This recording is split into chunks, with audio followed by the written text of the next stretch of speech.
ولو يؤجل الله للناس الشر استعجالهم بالخير لقضي إليهم أجلهم فنذر الذين لا يرجون لقاءنا في طغيانهم يعمهون وإذا مس الإنسان الضر دعانا لجنبه أو قاعدا أو قائما فلما كشفنا عنه ضره مر كأن لم يدعنا إلى ضر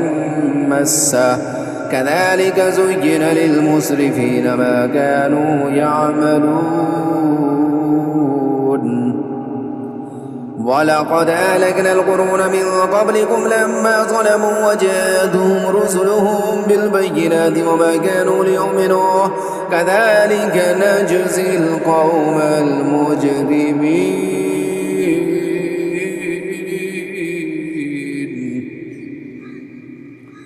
ثم جعلناكم خلائف في الأرض من بعدهم لننظر كيف تعملون وإذا تتلى عليهم آياتنا بينات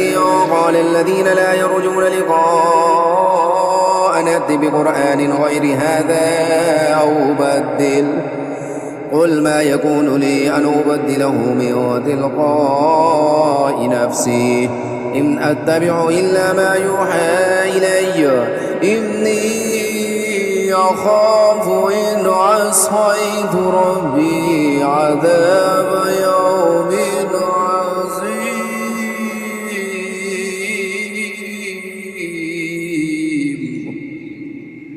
قل لو شاء الله ما تلوته عليكم ولا أدراكم به فقد لبثت فيكم عمرا من قبله أفلا تعقلون فمن أظلم ممن افترى على الله كذبا أو كذب بآياته إنه لا يفلح المجرمون ويعبدون من دون الله ما لا يضرهم ولا ينفعهم ويقولون هؤلاء شفعاؤنا عند الله قل أتنبئون الله بما لا يعلم في السماوات ولا في الأرض سبحانه وتعالى عما يشركون وما كان الناس إلا أمة واحدة فاختلفوا ولولا كلمة سبقت من ربك لقضي بينهم فيما فيه يختلفون ويقولون لولا أنزل عليه آية من ربه فقل إنما الغيب لله فانتظروا إني معكم من المنتظرين